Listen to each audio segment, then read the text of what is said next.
این داستان آموزش ملاقات با اسرائیل. دانلود کردن آهنگ‌های این سه شخص و پخش آن در ماشین. اولی، رامین تجنگی.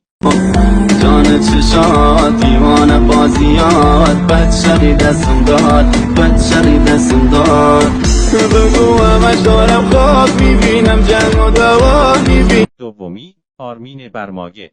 یه زمانی شوتی بودم از بندر اسلحه میزدم به سمت کرمان، با پلیس درگیر شدم، 4 تا گلوله خوردم ولی زنده موندم. بکن تو مقصد زندگی برای دقیقتو نیست. شنیکانی دردلگی دو سخته با ملاقات من روز هفته. سومی، محسن لرستانی. شنی گفتم نرونای پنجره دلم ای دختر اشتره شقی دادی دستم تو بی خدای آبرو من پر دلایم ساده